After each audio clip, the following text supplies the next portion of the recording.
But for now, ako, based sa mga real facts na meron, no, sigurado ako hindi papayag sila Dr. Love na sila ay maging magkalapit.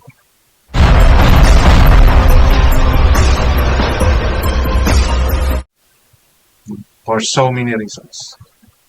One of those, yung mga nasabi na against ng mga supporters no, ni Edu kay Beyonce. Yung Team Guapa mismo, yung grupong nabuo, hindi papayag yan. Ito yung mga nakapaligid. Si Dr. Love mismo, hindi papayag yan. No? Because of their personal interest. Sabihin na natin, may mga personal interest. So, kung yung dalawa mismo ang magkakasundo, yan ay ibang usapin na. Pero, as we see, di ba? Si Edu, parang wala sa kanya. Huwag po natin kalimutan yung mga sinabi ni Supermac. No? Kahit na nakainom siya. So those are some of the facts na pinagbabasihan ko. No? It's more on people around them. Yung magiging cause para hindi talaga mabuo yung if ever bagong Edu and Beyonce relationship. So, kasi pati yung mga magulang involved. So, doon lang tayo sa katotohanan. Ako, yun lang yung pinagbabasihan ko na there's no way na yung trip sa Korea ang magpapabago sa ihip ng hangin itong dalawa. Umamin na si Beyonce no, na talagang kaibigan lang ang turing ni Edu sa kanya. So, doon sa mga nag-hope, no, I'm not saying na ang sinabi ko ay totoo. I'm just basing on the facts. Sa mga nakita natin, sa mga narinig natin, mismo sa kanilang mga bibig. But, of course, walang masama na mag-hope, mag-wish. No? Na sana nga sila. And, bandang huli, kung sila talaga yan. So, for now, doon tayo sa realidad. No? Na yung pagtuloy nila sa Korea dahil naka-schedule na yan. Marami ng oras, panahon, pera silang ginastos para hindi pa matuloy yan. No? And of course, meron silang reason kung bakit nila ginawa. Hindi lang naman sila Beyonce yun. Nagkataong kasama sila. Diba? Nagkataong may ganitong issue. So there's another purpose ng pagpunta nila sa Korea. Okay? So doon sa mga still naniniwala, don't lose hope. But pag-isipan niyo po yung realidad na nangyayari. Para hindi rin po kayo masaktan masyado if ever yung inyong pinapangarap ay hindi talaga. Okay? So, ang malinaw dito, tuloy ang South Korea trip ni Beyonce at payag din no, si Dr. Love. Kasi yan yung mga ngayon hindi papayagan dito. May mga ganun. But now coming from Dr. Love and he knows the benefits that it can get. No? Kasi may explanation pa si Dr. Love about that. Na kung bakit pumapayag siya na sumama. Kasi nga, I think one of the reasons if ever may mga sponsor na gustong papuntahin si Beyonce sa US, di ba? Since may tatak na yung passport niya na outside the country na siya. So, hindi na daw mahirap. So, those are some of the benefits na nakikita ni Dr. Love. Kaya, pinapayagan niya. No? So, ang sa akin dito, it's a planned trip. So, hindi dapat basta-basta masasira yun dahil maraming ma-affect. And since under pa rin ng Kalingap itong si Beyonce, so Kalingap Rab still have the power to ask, favor, or request Beyonce to proceed that Korean trip. Alright, so South Korea ha. Baka isipin ninyo North Korea. South Korea po. Nililinaw ko lang. So, yun po. Gusto kong i-share sa content ko na to at maraming salamat.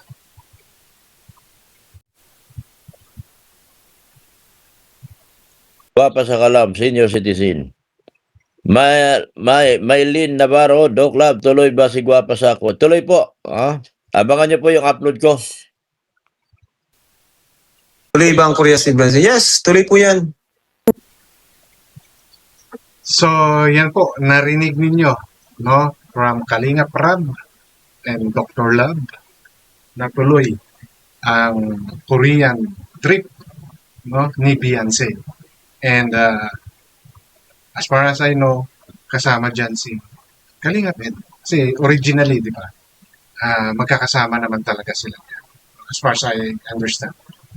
Okay, so yan po yung lalamanin ng content ko na to. At kung ano po yung opinion ko regarding sa muling pagsasama nila sa pagpunta dyan sa Korea trip nila na yan. Of course, yung iba pa mga speculations kasi alam naman natin na si Beyonce ay hawak pa rin ni Kalinga Prab. Si Kalinga Prab na nga lang daw ang pa-vlog, di ba? But of course, nandiyan si Dr. Love na ngayon ay may hawak kay Beyonce. At siya yung scouter talaga, no, ni Beyonce as far as I understand. So ito po yung aking mga bibigyan na reaction sa content ko na to. At kung bago po pala kayo sa aking channel, please don't forget to like, share, and subscribe na rin po. And pakihit ng notification bell para maging aware kayo sa aking mga upcoming content. Any comment, suggestion, recommendation, leave it on our comment section. Issue lang po tayo, walang personalan. At matuto po kayo mag-fact check para hindi po kayo mapagsabihan fake news. So, okay. Inyo pong narinig no, sa paumpisa nitong aking content, yung mga pagsang-ayon or pagpapatotoo, no, ni Kalinga Prab at saka ni Dr. Love sa pagpunta nila sa Korea. No? Dahil alam naman po natin na may schedule bago pa nangyari yung mga issue kay Edu at saka kay Beyonce. So, kasi before, there's a lot of speculation na hindi na raw matutuloy yung pagpunta sa Korea dahil nga wala na yung love team. No? But imposible po kasing mangyari yun. Una, na-process na po lahat yan. And for sure, no, meron na pong ticket and everything. Nakaplan na po lahat yan. No? Para hindi na matuloy. Okay, nililinawin pa lang po natin, no? Until now, no, dahil may nagsasabi, yung manager ayaw pumayag. May mga narinig ako, may mga nakikita ako ganun post. Ito po, no, para po sa akin, ang nagmamanage pa rin po kay Beyonce in terms of vlogging ay si Kalinga Prab.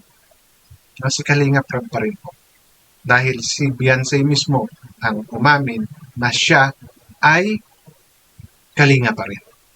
At si Kalinga Prab lang ang magbablog sa kanya.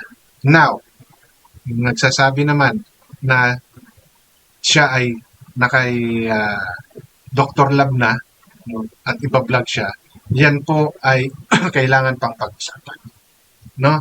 Hindi po natin pwedeng baliwalain yung rights ni Kalinga Prab na siya ay mag-vlog pa rin or i-vlog niya si Beyonce. Dahil hanggang ngayon si Beyonce ay accepted yung facts na yan na siya ay Kalinga pa rin. Ngayon, kung magpapablog siya kay, let's say, Dr. Love, kay Red Sane, yan po ay kailangan nilang pag-usapan. No? Dahil respeto, ika nga. Di ba? Katulad ng sinasabi ni Dr. Love, nire-respeto niya si Kalinga Prab. So, he should respect that rights of of Kalinga Prab, no, in vlogging Beyonce. Dahil mismo kay Beyonce nang galing. 'Di ba? Kasi ngayon may mga kwento-kwento nga na hindi naman na hindi naman na hawak ng kalingap si Beyonce, no. Dahil hanggang ngayon, 'di ba? Pumapayag siya na siya ay i-vlog ni Kalinga Prab.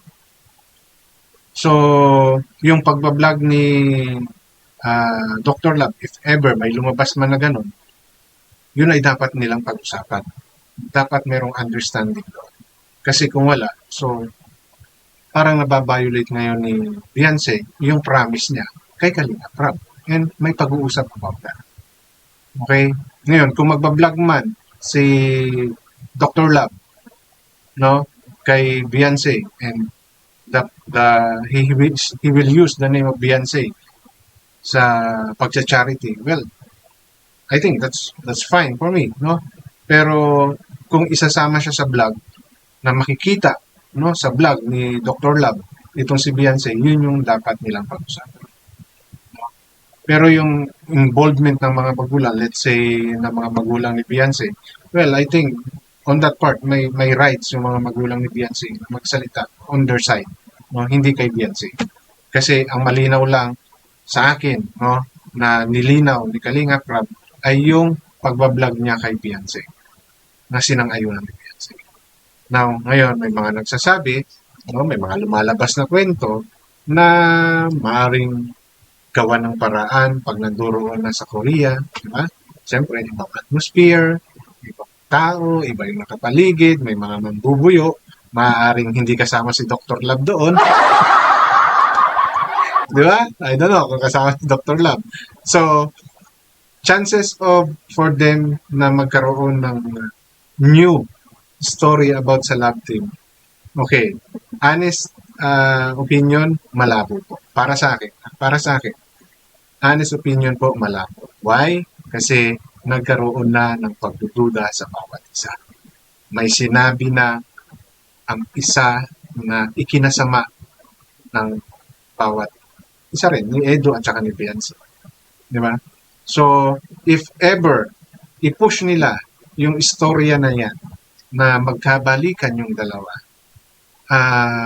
para sa akin, yung totoo hindi po mangyayari. Hindi po mangyayari. Dahil nanduron ako na si Beyonce kahit papano ay nakikinig pa rin yan kay Dr. So, papayuhan niya ni Dr. No? Papayuhan niya. Yan yung sigurado. And of course, may magtatry na ayusin sila, lalo na yung mga supporters na talagang ang gustong mangyari ay magkatuluyan yung dalawa. No? Well, of course, ako sinasabi ko lang ito based doon sa mga nangyari na. No? Nung nagkaroon sila ng open forum, yung nag-usap, no, na kaharap si Kalinga Prab. Di ba? May mga sinabi na si Beyonce na may third party, may mga naririnig na siya. At ito rin si Edu, di ba? Nakapagsabi siya na nagiging mahalaga lang siya, naaalala lang siya pag may kailangan. So, kumbaga, nagkabatuhan na sila ng mga negative. No? Now, if ever, no, mare-resolve yan, I don't think, hindi pa ngayon. Hindi pa ngayon. Nalalahanin nyo, nabanggit din ni Beyonce, yung mga nakapaligid sa kanila. Diba? Isa sa naging dahilan ni Beyonce. Okay na tayo. Kaya lang, yung mga taong nakapaligid sa atin, yung nagpalala. Diba? So, yung mga taong nakapaligid din sa kanila, if ever sila ay matuloy sa Korea, ang pwedeng magpalala or magbago ang ihip ng hangin sa kanilang dalawa. But for now, ako, based sa mga real facts na meron, no, sigurado ako, hindi papayag sila, Dr. Love, na sila ay maging magkalapit. For so many reasons. One of those, yung mga nasabi na against ng mga supporters no, ni Edu kay Beyonce. Yung Team Guapa mismo, yung grupong nabuo, hindi papayag yan. Ito yung mga nakapaligid. Si Dr. Love mismo, hindi papayag yan. No? Because of their personal interest. Sabihin na natin, may mga personal interest. So, kung yung dalawa mismo ang magkakasundo, yan ay ibang usapin na. Pero, as we see, di ba? Si Edu, parang wala sa kanya. Huwag po natin kalimutan yung mga sinabi ni Supermac. No? Kahit na nakainom siya. So those are some of the facts na pinagbabasihan ko. No? It's more on people around them. Yung magiging cause para hindi talaga mabuo yung if ever bagong Edu and Beyonce relationship. So, kasi pati yung mga magulang involved. So, doon lang tayo sa katotohanan. Ako, yun lang yung pinagbabasihan ko na there's no way na yung trip sa Korea ang magpapabago sa ihip ng hangin itong dalawa. umamin na si Beyonce, no? Na talagang kaibigan lang ang turing ni Edo sa kanya. So, doon sa mga nag-hope, no? I'm not saying na ang sinabi ko ay totoo. I'm just basing on the facts. Sa mga nakita natin, sa mga narinig natin mismo sa kanilang mga bibig. But, of course, walang masama na mag-hope, mag-wish, no? Na sana nga sila. And, bandang huli, kung sila talaga yan. So for now, doon tayo sa realidad. No? Na yung pagtuloy nila sa Korea dahil naka-schedule na yan. Marami ng oras, panahon, pera silang ginastos para hindi pa matuloy yan. No? And of course, meron silang reason kung bakit nila ginawa. Hindi lang naman sila Beyonce yun. Nagkataong kasama sila. Diba? Nagkataong may ganitong issue. So there's another purpose ng pagpunta nila sa Korea. Okay, so doon sa mga still naniniwala, don't lose hope. But pag-isipan niyo po yung realidad na nangyayari. Para hindi rin po kayo masaktan masyado if ever yung inyong pinapangarap ay hindi talaga. Okay, so ang malinaw dito, tuloy ang South Korea trip ni Beyonce at payag din, no, si Dr. Love. Kasi yan yung mga ngayon hindi papayagan dito. May mga ganun. But now coming from Dr. Love and he knows the benefits that it can get, no? Kasi may explanation pa si Dr. Love about that. Na kung bakit pumapayag siya na sumama. Kasi nga, I think one of the reasons, if ever may mga sponsor na gustong papuntahin si Beyonce sa US, di ba? Since may tatak na yung passport niya, na outside the country na siya. So, hindi na daw mahirap. So, those are some of the benefits na nakikita ni Dr. Love. Kaya, pinapayagan niya. No? So, ang sa akin dito, it's a planned trip. So, hindi dapat basta-basta masasira. Dahil maraming ma-affect. And since under pa rin ng Kalingap itong si Beyonce, so Kalingap Rab still have the power to ask, favor, or request Beyonce to proceed that Korean trip. Alright, so South Korea ha. Baka isipin ninyo North Korea. South Korea po. Nililinaw ko lang. So, yun na po. Ang gusto kong i-share sa content ko na to at maraming salamat.